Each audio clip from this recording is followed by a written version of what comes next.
ಆತ್ಮೀಯ ಸರ್ವಕುಲ ಬಾಂಧವರಿಗೂ ನಮಸ್ಕಾರ. ನಾನು ನಿಮ್ ಜಗದೀಶ್. ಇವತ್ತಿನ ವಿಷಯಗಳನ್ನು ತಮಗೆ ಪರಿಚಯ ಮಾಡೋಣ ಅಂದ್ಬಿಟ್ಟು ನಾನು ಬಂದಿದ್ದೇನೆ. ಬಂಧುಗಳೇ, ತಮಗೆ ಪರಿಚಯ ಮಾಡ್ಕೊಡ್ತೀನಿ. ದಯಮಾಡಿ ನೋಡಿ, ಲೈಕ್ ಮಾಡಿ, ಸಬ್ಸ್ಕ್ರೈಬರ್ ಆಗಿ. ಎಲೆಕ್ಷನ್ ಕಮಿಷನ್ ಆಫ್ ಇಂಡಿಯಾದವರು ಅದು ಟ್ಯಾಲಿ ಆಗಿದ್ರೆ ಅಂಥವ್ರಿಗೆ ಮಾತ್ರ ಈ ಫಾರ್ಮ್ ಬರುತ್ತೆ.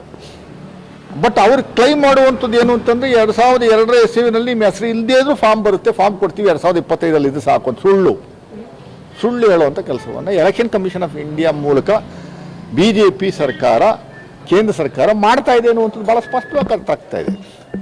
ಇದರಲ್ಲಿ ಏನು ಅನಾಹುತಗಳು ನಡೀತಾ ಇದ್ದಾವೆ ಅಂತಂದರೆ BLOಗಳು ಅಂತ ಏನಿದ್ದಾರೆ, ಕೆಲವು ಟೀಚರ್ಸ್ನ ತಗೊಂಡಿದ್ದಾರೆ, ಅಂಗನವಾಡಿ ವರ್ಕರ್ಸ್ನ ತಗೊಂಡಿದ್ದಾರೆ, ಅಂಗನವಾಡಿ ಟೀಚರ್ಸ್ನ ತಗೊಂಡಿದ್ದಾರೆ.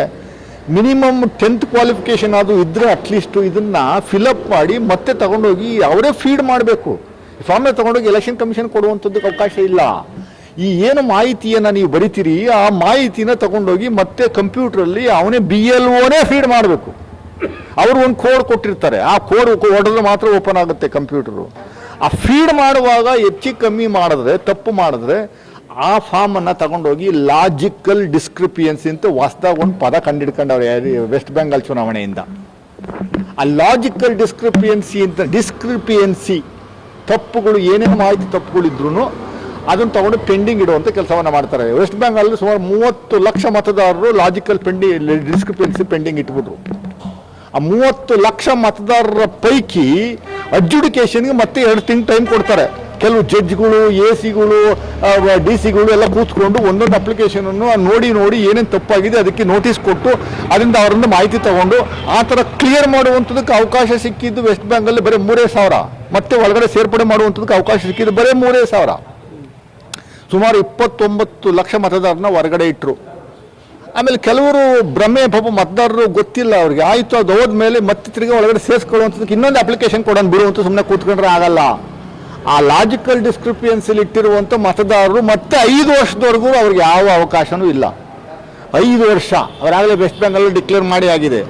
ಲಾಜಿಕಲ್ ಡಿಸ್ಕ್ರಿಪಿಯನ್ಸಿ ಇರುವಂಥವ್ರಿಗೆ ನಂದು ವೋಟರ್ಸ್ ಲಿಸ್ಟ್ ಫೈನಲ್ ಲಿಸ್ಟಲ್ಲಿ ಬರಲ್ಲ ಅಂತ ಇಟ್ಕೊಳ್ಳಿ. ಫಾರ್ಮ್ ನಂಬರ್ 6 ಅಂತ ಇನ್ನೊಂದಿದೆ, ಹೊಸದಾಗಿ ನಾನು ಕೊಡೋಕ್ಕೆ ಬರಲ್ಲ. ಆ ಫಾರ್ಮ್ ನಂಬರ್ 6 ಕೊಡುವಂಥದ್ದವರಿಗೆ ಲಾಜಿಕಲ್ ಡಿಸ್ಕ್ರಿಪಿಯನ್ಸಿಲಿ ಯಾರು ಇಲ್ವೋ ಅವ್ರಿಗೆ ಮಾತ್ರ ಫಾರ್ಮ್ ನಂಬರ್ 6. ಫಾರ್ಮ್ ನಂಬರ್ 6ಗೂ ಮತ್ತೆ ಈಗ ಹೊಸದಾಗಿ ಇನ್ನೊಂದು ನನ್ನಿಂದ ಕಾನೂನು ತಗೊಂಬಂದವರು ಎಲೆಕ್ಷನ್ ಕಮಿಷನ್ ಆಫ್ ಇಂಡಿಯಾದವರು. ನಿಮ್ಮ ತಂದೆ ತಾಯಿ ವೋಟರ್ಸ್ ಲಿಸ್ಟಲ್ಲಿ ಇದ್ದರೆ ಮಾತ್ರ ಅಂತ. ಸುಮಾರು 90 ಅಸೆಂಬ್ಲಿ ಕಾನ್ಸ್ಟಿಟ್ಯೂನ್ಸಿಗಳನ್ನು ಟಾರ್ಗೆಟ್ ಮಾಡಿದ್ದಾರೆ. ಒಂದೊಂದು ಕಾನ್ಸ್ಟಿಟ್ಯೂನ್ಸಿ ಕನಿಷ್ಠ 15,000 20,000 ಮತದಾರನ ಕಿತ್ತಾಕಬೇಕು ಅನ್ನುವಂಥ ಉದ್ದೇಶ. 15,000 20,000 ಮತದಾರನ ಆ ಮತದಾರನ ಕಿತ್ತಾಕಿದ್ರೆ ಸುಮಾರು ಕಡೆ ಸುಮಾರು 45-47 ಅಸೆಂಬ್ಲಿ ಕಾನ್ಸ್ಟಿಟ್ಯೂನ್ಸಿಯಲ್ಲಿ ಈ ಸರಿ MLAಗಳು ನಮ್ಮವ್ರು ಗೆದ್ದಿರುವಂಥವ್ರು ಬರೀ 4,000ದಿಂದ 6,000 ಡಿಫರೆನ್ಸಲ್ಲಿ. ಉದಾಹರಣೆಗೆ ಕೊಡಗು ತಗೊಂಡ್ರೆ, ಕೊಡಗಲ್ಲಿ 2 ಕ್ಷೇತ್ರಗಳಲ್ಲಿ ಗೆದ್ದಿರುವಂಥದ್ದು ಬರೀ 4,500 ಅಂತಾರೆ ಅಷ್ಟೇ. ಅದರಲ್ಲಿ 10-15,000 20,000 ವೋಟರ್ಸ್ ನಮ್ಮವನ್ನೇ ಕಿತ್ತಾಕ್ಬಿಟ್ರೆ ನಾವು ಗೆಲ್ಲುವಂಥದ್ದು ಹೆಂಗೆ? ಕರ್ನಾಟಕದಲ್ಲಿ ನೆಕ್ಸ್ಟ್ ಟಾರ್ಗೆಟ್ BJPಯವರಿಗೆ ಸುಮಾರು 1 ಕೋಟಿ ಮತದಾರರನ್ನ ತೆಗಿಬೇಕು ಅನ್ನುವಂಥದ್ದು ಅವರ ಒಂದು ಇಂಟೆನ್ಷನ್. ಸ್ಪೆಷಲ್ ಇಂಟೆನ್ಸಿವ್ ರಿವಿಷನ್ ಮೂಲಕ ತೆಗಿಬೇಕು ಅನ್ನುವಂಥ ಉದಾರ ಇಟ್ಕೊಂಡಾರೆ ಎಲೆಕ್ಷನ್ ಕಮಿಷನ್ ಆಫ್ ಇಂಡಿಯಾದವರು. ಬೇಕು ಅಂತ ಇಲ್ಲದೇ ಇರೋ ಗೊಂದಲ ಸೃಷ್ಟಿ ಮಾಡುವಂಥ ಕೆಲಸವನ್ನು ಮಾಡ್ತಾವ್ರೆ. ಈ ಅಶೋಕ್ ಮತ್ತು BJP JDSನವರು ಪರ್ಮನೆಂಟ್ ರೆಸಿಡೆನ್ಷಿಯಲ್ ಸರ್ಟಿಫಿಕೇಟ್ನ ಕೊಡುವಂಥದ್ದಕ್ಕೆ ರಾಜ್ಯ ಸರ್ಕಾರಕ್ಕೆ ಅಧಿಕಾರನೇ ಇಲ್ಲ ಅಂತ.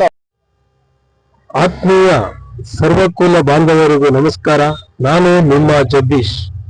ಮುಂದಿನ ವಿಡಿಯೋದಲ್ಲಿ ಮತ್ತೆ ಭೇಟಿ ಆಯ್ತೀನಿ. ನಮಸ್ಕಾರ.